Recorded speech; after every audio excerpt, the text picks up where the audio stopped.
The cartographer's widow. The house was quiet except for the slow ticking of the barometer on the wall. The sea lay 2 streets away, too far to hear but close enough to smell. Its salt worked into the paint and the floorboards and the leather of the chairs. On the dining table, where letters had once been sorted and bills paid with a careful hand, a map lay unfolded like a pale animal at rest. It was his last. The paper had the fatigue of something carried too long in a coat. The coastlines were erased with the firmness of a man who knew where stones broke the Holland, which harbors lied about their depths. Yet along the ocean's edge, where other men would have drawn neat lines on, named the water with old names, he had pricked a series of faint marks. Needle stings, almost invisible unless the light came from the side and the viewer lowered her head, until breath misted the vellum. She did this now, the widow, and as she breathed the marks gleamed like a row of dew. She had watched those hands make those pricks.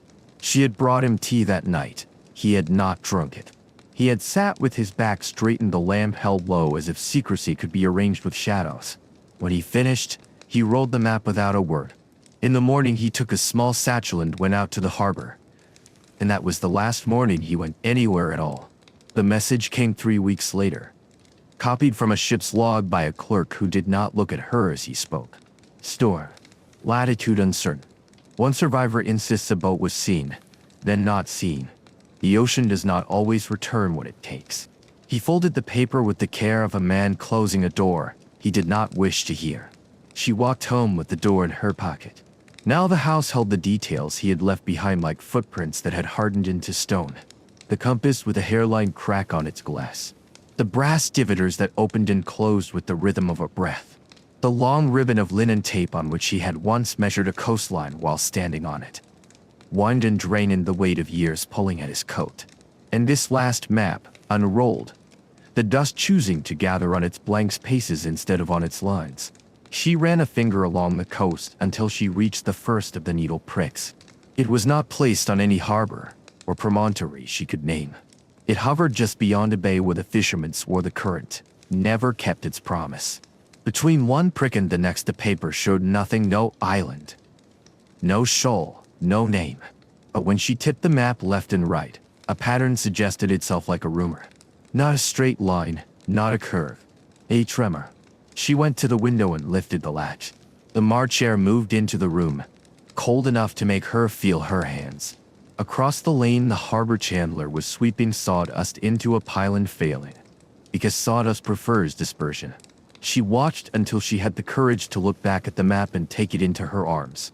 It was heavy, not as paper is heavy, but as a thought is heavy when one chooses it. She carried it to the cupboard where he had kept his field gear.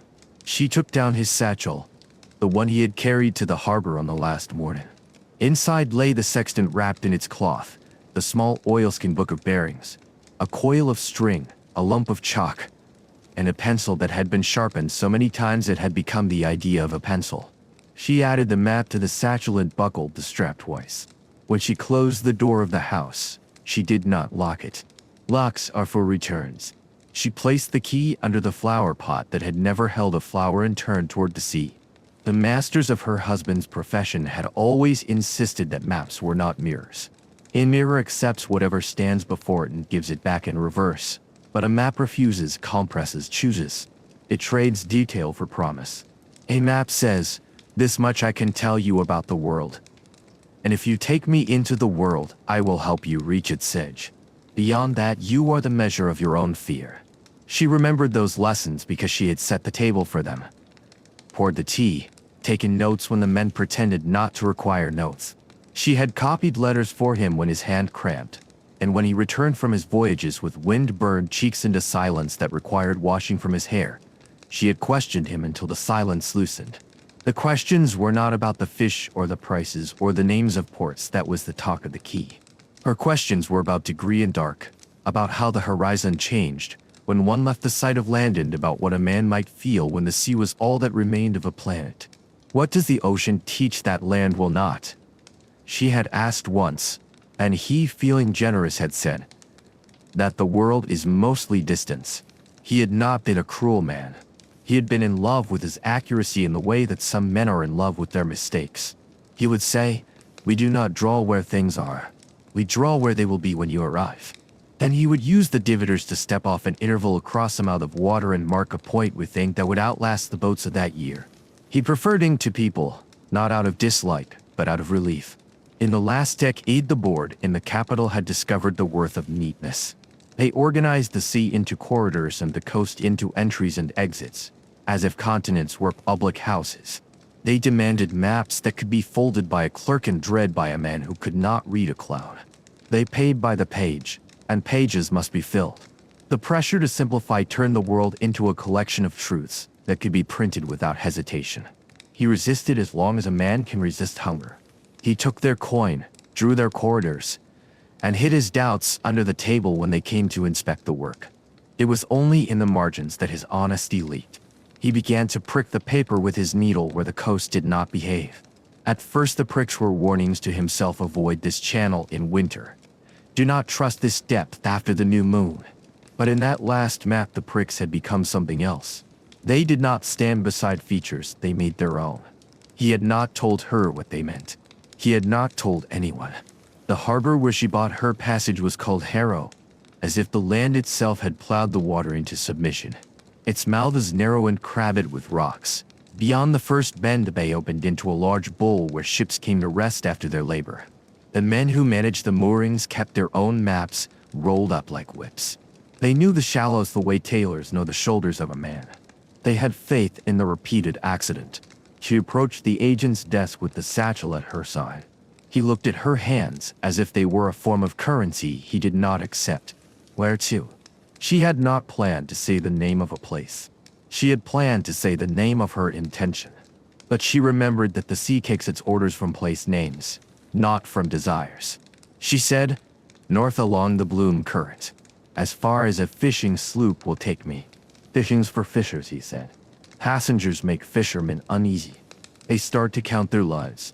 "I'll pay for an ease," she said, and placed on his desk the bag of coins she had kept to bind the house to the earth. The bag's weight made a round sound. He took a sheet from a stack and slid it forward with 2 fingers, as if refusing to touch it more than courtesy required. "The northward goes out with flood. 3 days if the weather holds. 5 if the weather thinks we need rebuke. If you drown alone." She signed with the name she had used before she had become a wife. The agent's eyebrows rose enough to indicate that knowledge had been added to his ledger. He handed her a wooden token. "Give this to the man at the pier. And don't bring luggage that argues." She brought only the satchel and a coil of grief tied small. The northward was low and smelled of ropes that had learned to speak salt. The crew looked through her and past her. She preferred that look to the other kinds. The captain was shorter than the idea of a captain and took orders from the weather without complaint. "Northward bound is not a destination," he said when she showed him the token. "It's a habit." "So is returning," she said. "I'd like to borrow your habit in one direction." He shrugged. Not because he agreed, but because the sea prefers shrugs to speeches. He pointed to a place near the bow where a passenger could be out of the way. "If you lose your footing, don't try to take the ship with you." They cast off as the tide did its work. The harbor wall slid past as if the town had decided to move and taken its stone with it. Out where the water widened, the wind gathered its thoughts. The northward listed argued, found her balance, and went about the business that she had been built to do. The widow took out the map in the oilskin book. She found the first of the needle pricks and measured its distance from the lighthouse that marked the harbor's mouth. She set the compass and drew a breath that felt like a vow she had not made aloud. The sea shows its edges slowly. On the first day, the coast held steady on their starboard side, a low line of land interrupted by the occasional shoulder of a headland. The captain followed a route he could have steered blind. The crew ended their nets with the careful anger of men who had learned that repair is heavier than hope. The widow listened to their talk until the words separated into weather and price and complaint, then let it pass through her like music. At dawn of the second day the wind shifted, and with it the color of the water. Near noon the captain eased the northward into a bay that looked like a promise from far away and a mouthful of broken teeth from near. He chose a mooring with the casual intimacy of someone who could find purchase in sleep. The crew set to their work, which meant the mild violence of bait, the patience of waiting, and the small geometry of buckets. The widow stood at the bow and watched the horizon in sections, the way her husband had taught her to break a sky into squares. When the nets came up heavy, the men forgot her. She took out the map. The first needle prick lay just beyond this very bay, placed with an exactness that made the hair on her wrist rise. She measured the angle to a black ridge she could see into a crooked cliff that had once been a place for warnings. She convinced herself she was not convincing herself. She spoke her reckoning under her breath and felt foolish and competent at once. The captain noticed the paper as he wiped his hands on a rag that had ceased to have a color. "Pretty drawing," he said. "Out here pictures get men drowned." "It's a map," she said. "It's paper," he said, and turned away because the sea respects only one kind of argument. After dusk they set toward the mouth of the bay. The tide was pampered the first half of the day and stingy the second. The stars were in at first and then sudden, as if a thought had been changed present. She thought of the observatory on the hill of her town that had closed before she was born. She thought of men aiming brass at the sky and demanding that time walk in circles for them. She thought of the smallness of the northward and found in that smallness something like relief. At the appointed bearing she asked the captain to slow, because there is a kind of courtesy the sea extends to those who ask in the voice of the weather. He obliged enough to maintain dignity. She leaned over the bow with the chalk in the line, measured depth, measured again when the measurement disagreed with her desire, and then saw it, a change in the water as clear as a change in a sentence. A scene. A river within the sea, running crosswise to the others.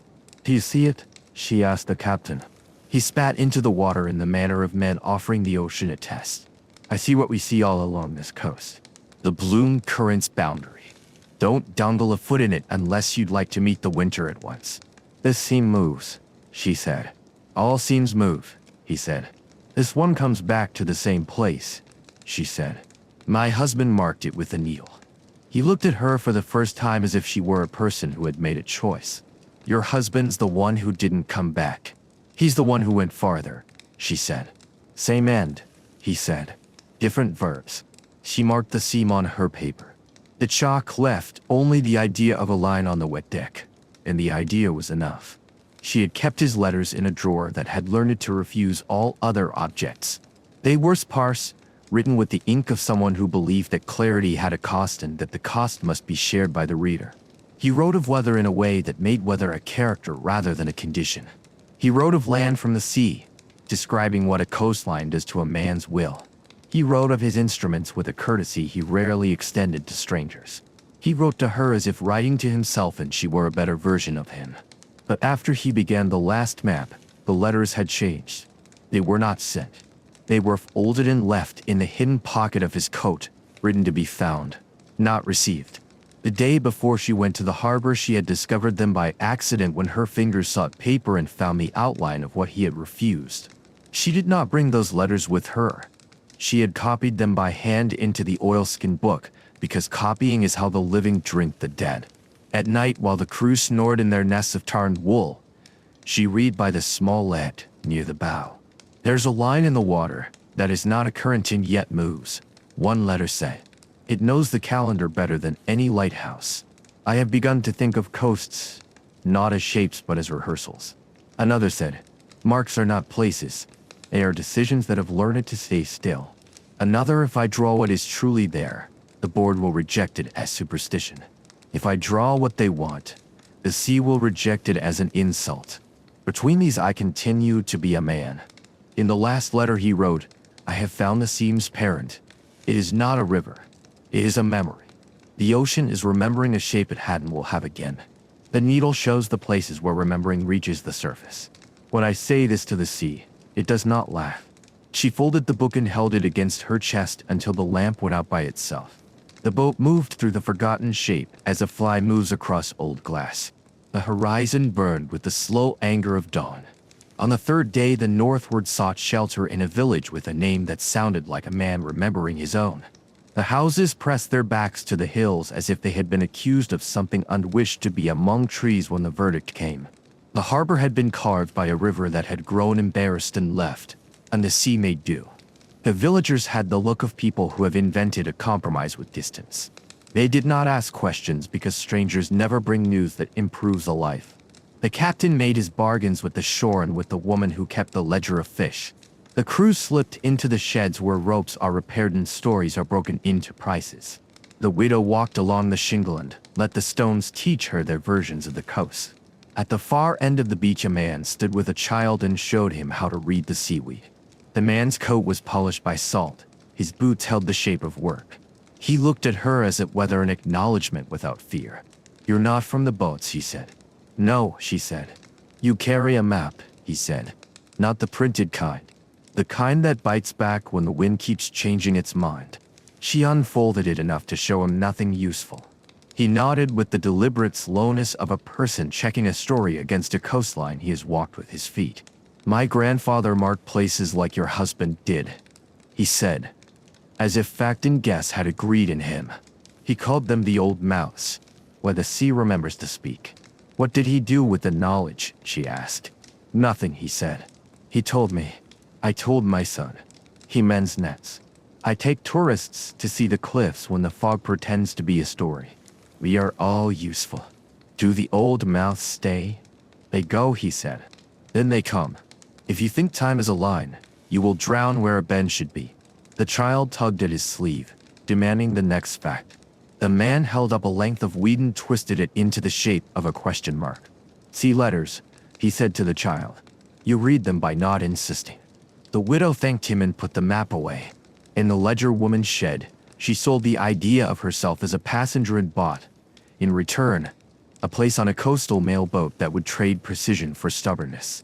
The boat was named Assurance, perhaps in hope that the word might persuade the water to respect it.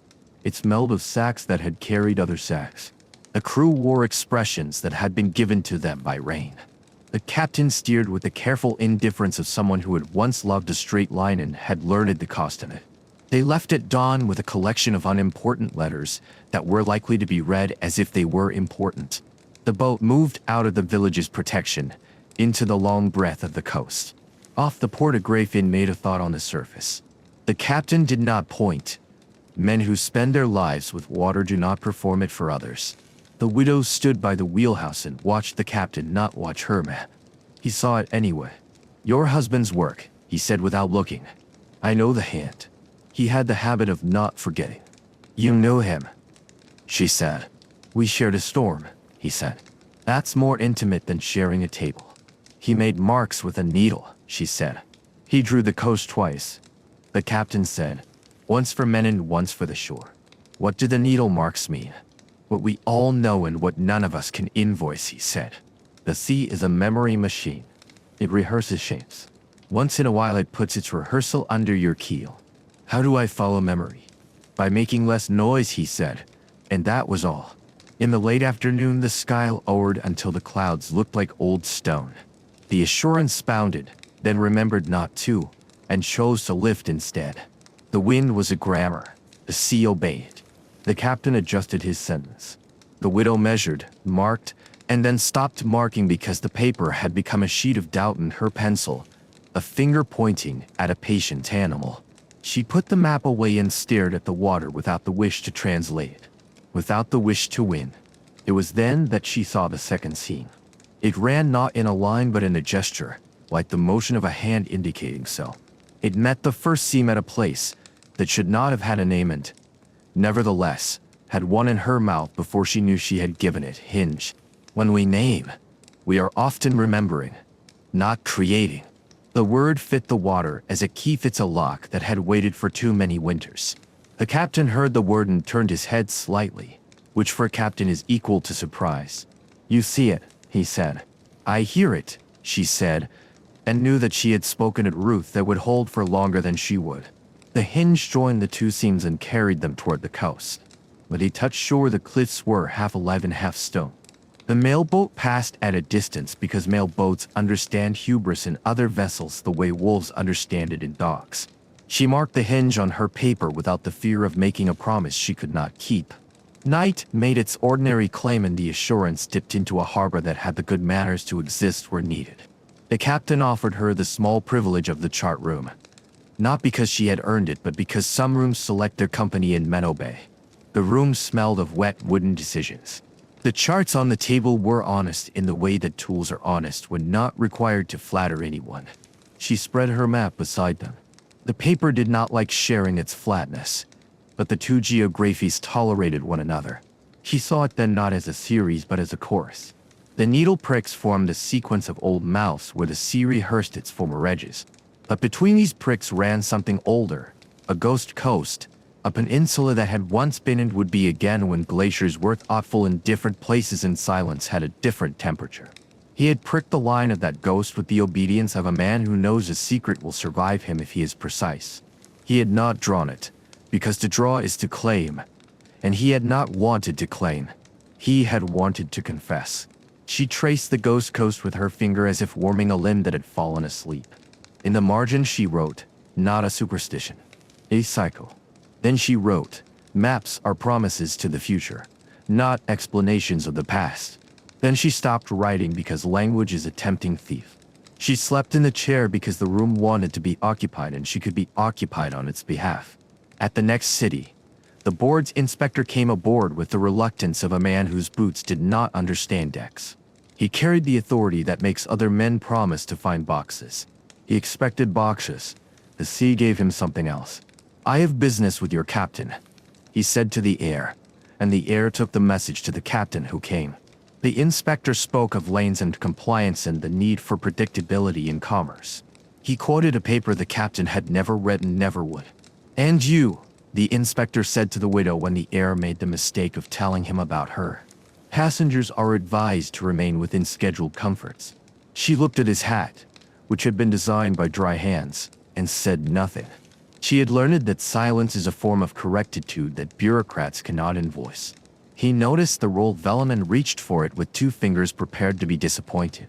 The captain placed his hand on the map with a kindness that appeared as obstruction. "Private work," the captain said. "Private work becomes public hazard the moment it tempts the sea," the inspector said, reciting from a memory drilled into him by salaries. "Private work becomes public safety when it learns to name what you will not," the captain said, not reciting at all. The inspector retreated the way men retreat when a room declines to be owned. He left instructions and a small fine that would later be framed in the galleon used to light a stove on a winter night. The widow kept the map under her coat when they went ashore to refill the boat's patience. In the CAF by the harbor, the walls held photographs of stores that had visited as if invited. She added the hinge to her oilskin notes and drank a coffee that tasted like a necessary mistake. On the fifth day, a low island appeared on the port bow where the charts insisted the water kept its counsel. The island was flat in the manner of something waiting to be decided. Birds pinned it down with their small, violent attentions. The crew saw it and did not point. Their eyes took it and filed it, where the sea keeps its own amendments. The widow measured and found that the island lay exactly on the line she had traced with her finger in the chart room. It was a fragment of the ghost coast. It was a clause from a longer sentence spoken by a colder time. It was the sea telling itself, "I have not forgotten." The captain circled it at a distance. "It will be gone next spring," he said. "It will be elsewhere," she said. He gave her half a smile for the accuracy of the correction. "Elsewhere is a polite name for the same," he said. "But yes, elsewhere." She marked the island with a prick in the date. She named it nothing, because names are nets and she had grown caught. "Sirs, you have requested quarters. You want lines that can be printed without argument. You want the sea to be a hallway and harbors to be doors that will always open to the same key. You want to be obeyed by what cannot be sold. Enclosed, please find what you did not ask for. A series of coordinates where your quarters will be contradicted by the past.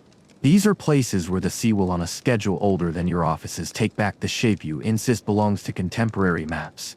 You may cross them safely in summer and find yourself corrected in autumn. You may correct them in winter and find your correction mocked by spring.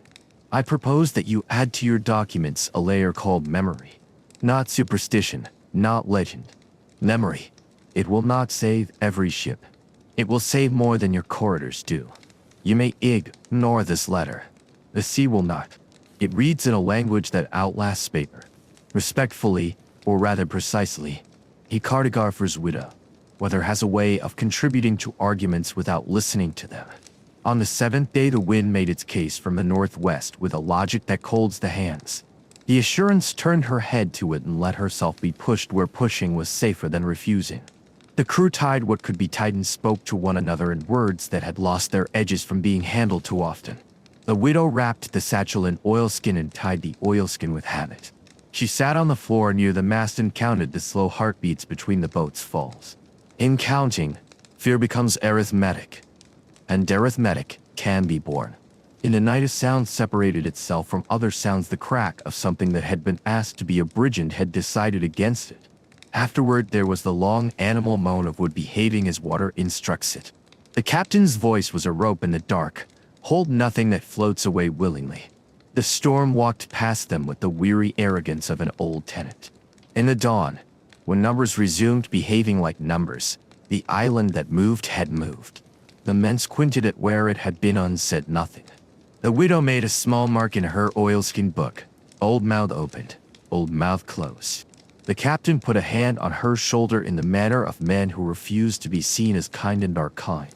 You can stay aboard to the next harbor, he said, which meant you belong to whatever you are doing. Finish it. The next harbor appeared out of the rain the way an apology appears in a letter late, but shaped like relief.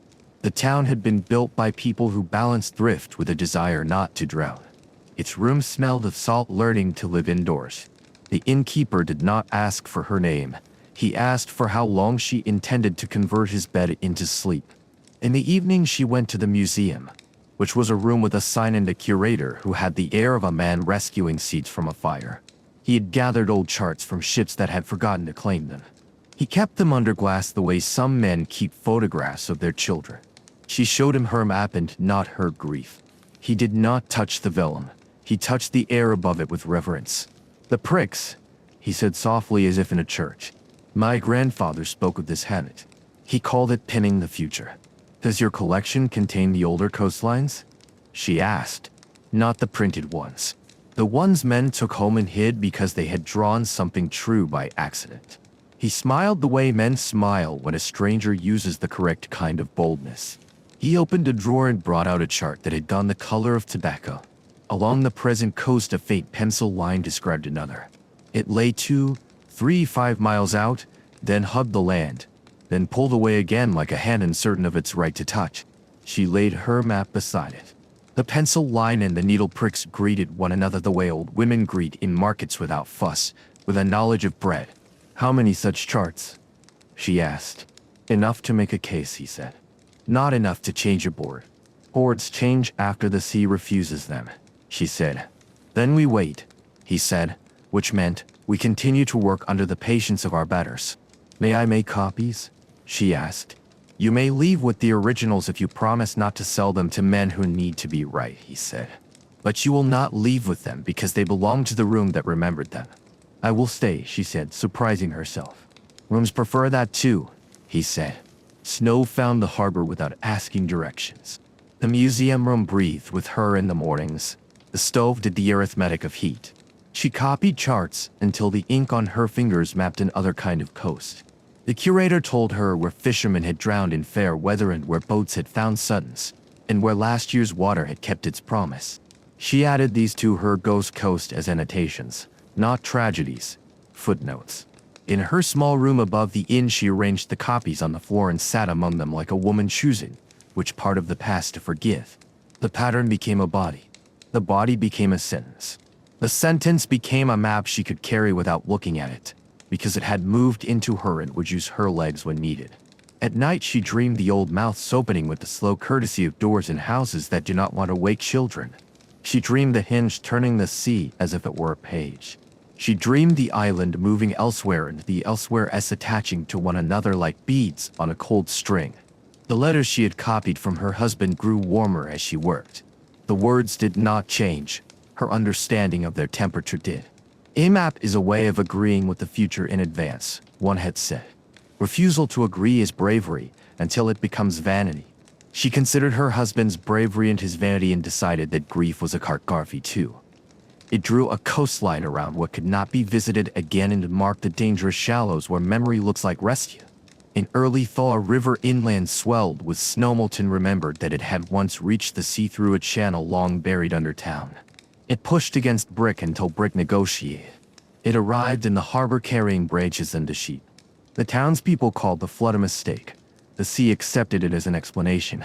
The curator and the widow stood at the harbor wall and watched fresh water argue with salt. The board will call this an act of God, he said. Which God? She said. The God of not being responsible, he said. She went back to the museum and drew the river's old mouth on her map where the charts pretended nothing had ever happened. The new old opening lay exactly on one of the needle pricks. She wanted to write a letter to the inspector with this news, but men who wear hats indoors do not read corrections that would make them take their hats off. She wrote the letter anyway and placed it under a paperweight that had once been a doorknob to a school now gone. In late spring, the board sent a young man whose boots were new enough to squeak. He came with a folder of warnings and the kind of smile men wear when they have been told that their kindness will be part of their salary. He asked to see the museum. He asked to see the map. He asked in the way of a person taught to turn nouns into permission. She laid the map open and waited. He stared long enough to become interesting. If this is true, he said, and stopped, because men trained in corridors do not enjoy the size of the sea.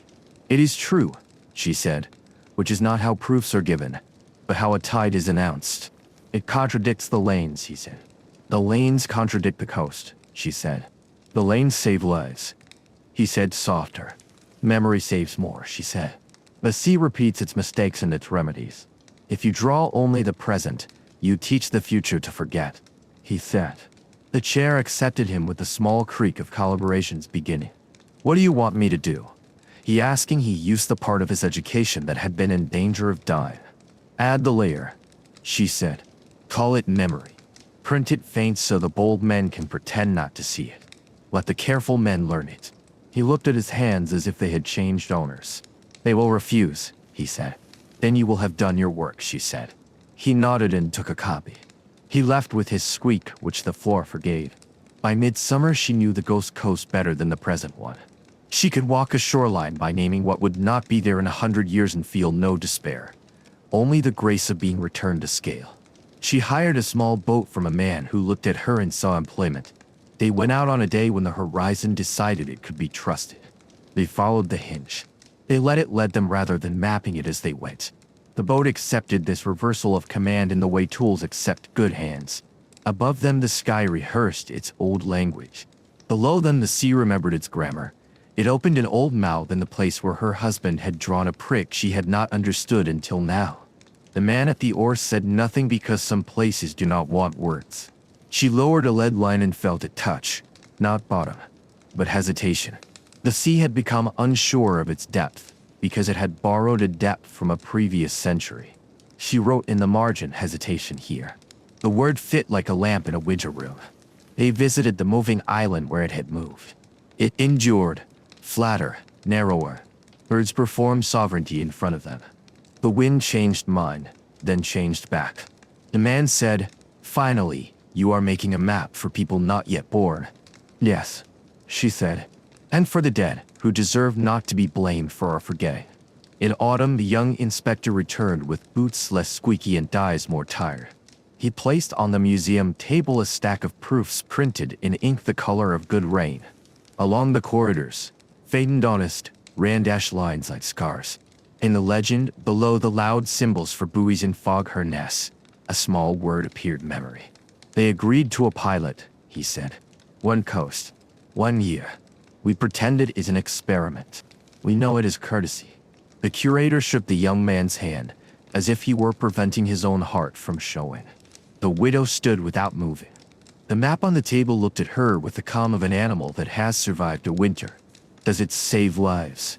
The young man asked quietly, as if requesting a story before sleep. It will save the kind of lives that listen, she said. That is not a large number, he said. It never was, she said, and he smiled the way a person smiles when he accepts his species again. She returned to the town by the first train that allowed its windows to be opened. The house smelled of wood that had waited. Dust had not learned new tricks. On a table the flower pot still sat empty above the key that had not been needed by thieves. She lifted the pot, took the key, and did not use it.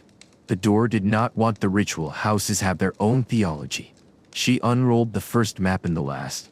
She laid them side by side the way people lay the hands of the dead together. The needle pricks shone in the late sun.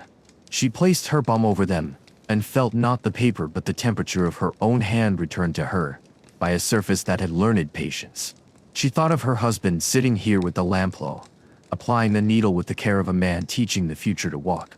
She thought of how he had written to her and not sent the letters because he had trusted the work to find her without the mail. She thought of the sea as a widow and herself as a coast, and the two of them learning not to compete for the same grief. She did not light the lamp.